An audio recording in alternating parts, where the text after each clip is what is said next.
Ta vì hoàn thành nhiệm vụ hệ thống đã cải đầu hoàn diện, gia nhập một cái tam lưu tông môn, không ngờ lại đúng lúc gặp được màn kịch thiên mệnh chi tử bị cắm sừng. Tên phế vật, không sợ nói cho người cái vị hôn thê thanh mai trúc mã của ngươi, bây giờ đã là nữ nhân của lão tử rồi. Về sau tốt nhất ngươi nên tránh xa nàng ta ra, nếu không lão tử sẽ đánh gãy chân ngươi.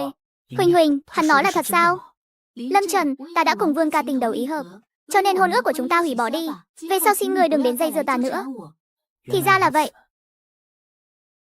Lâm Trần, tên tiểu tử này trời sinh mệnh tiện phúc bạc, một mình đi trên Hoàng Sơn Dã Lĩnh, nói không chừng sẽ bị yêu thú nào đó tha đi mất. Đến lúc đó biến thành cô hồn dã quỷ cũng không thể trách lão tử được. Thiếu gia nói đúng, ta thấy tiểu tử này không nhảy nhót được mấy ngày nữa đâu. Không ngờ gia nhập một tiểu tông môn, lại còn có thể xem được một màn kịch hay như vậy. Ẩn tàng chi tuyến nhiệm vụ, kích hoạt khí vận chi tử Lâm Trần. Đang ở thời khắc thấp nhất trong cuộc đời, ký chủ có thể lựa chọn giải cứu hắn khỏi nguy nan.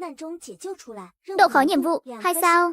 Mục tiêu nhiệm vụ trong tay áp đồ gia đình, cứu khí vận chi tử Lâm Trần và kết thiện duyên với khí vận chi tử. Phần thưởng nhiệm vụ 50 điểm nghịch tập, 200 hạ phẩm linh thạch, nhận được nhất định khí vận tăng trưởng. Chú ý, chi tuyến nhiệm vụ này có thể từ bỏ, thất bại không bị phạt. Không ngờ lại có thể tăng trưởng khí vận. Lâm huynh đệ, ta đến rồi. Đứa nhỏ này xem chừng sắp gặp nguy hiểm rồi, hay là phải người hộ tống một đoàn. Hắn cũng là lặn lội đường xa đến tham gia khảo hạch, là người cầu đạo. Nếu thật sự chốt ở chỗ này, chẳng phải là tội lỗi của Lạc Vân Tông chúng ta sao? Mạc trưởng lão, lời này thật kỳ quái. Ta trước đó đề nghị lùi thời gian nhập môn khảo hạch lại vài ngày, chính là vì muốn loại bỏ trước một số kẻ tâm trí không kiên định, tránh lãng phí thời gian. Bây giờ xem ra hiệu quả vẫn là không tồi. Cái tên tiểu tử Vương Lục Xuyên kia là cháu ngoại của ngươi đúng không? Con nhỏ tuổi mà đã thích ý thế hiếp người như vậy. Loại bại hoại tâm thuật bất chính này, chiêu mộ vào làm gì? Hả? Đại đạo chi tranh vốn dĩ tàn khốc vô tình, Lạc Vân Tông chúng ta lại không phải mở thiện đường. Vương Lục Xuyên thiên sinh thủy mộc song linh căn. Còn về vấn đề tâm tính, đợi sau khi nhập môn rồi dẫn dắt cho tốt là được. Ngươi cường từ đoạt lý. Cường từ đoạt lý là ngươi. Hai vị trưởng lão bất quá chỉ là quan điểm bất đồng thôi, kỳ thật đều là vì tông môn mà suy nghĩ, lại hà tất phải tranh chấp vô ích như vậy.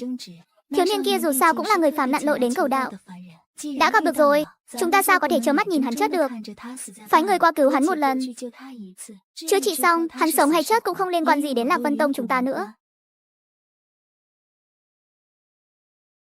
Tại sao Huỳnh Huỳnh lại thà chọn một tên cặn bã, cũng không muốn chọn ta? Rốt cuộc ta đã làm gì chưa đủ tốt?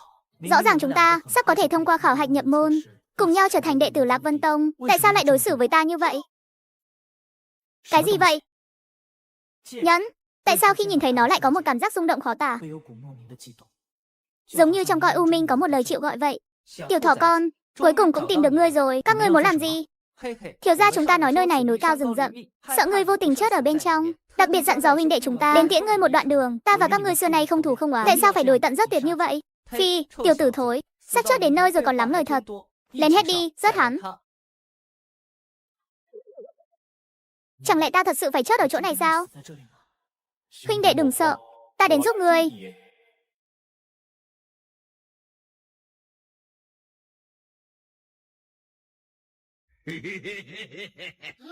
Các ngươi vừa rồi nói muốn làm thịt vị huynh đệ này.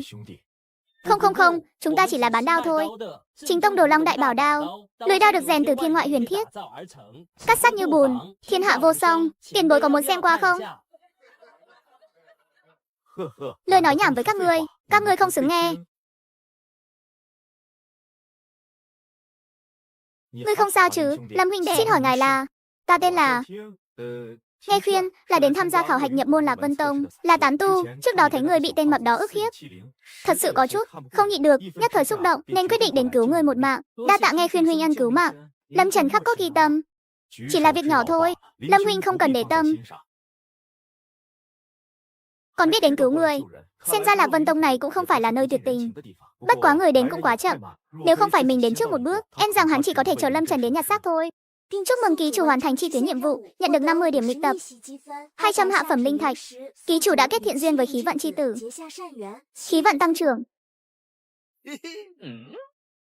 Lâm huynh đệ, ngươi sau này có tính toán gì? Ta muốn quay lại tham gia khảo hạch. Vương Lục Xuyên và ta có thù rất thân, thù cướp vợ, món nợ này ta phải tự mình tính sổ với hắn. Có chi khí, ta có chút hứng thú.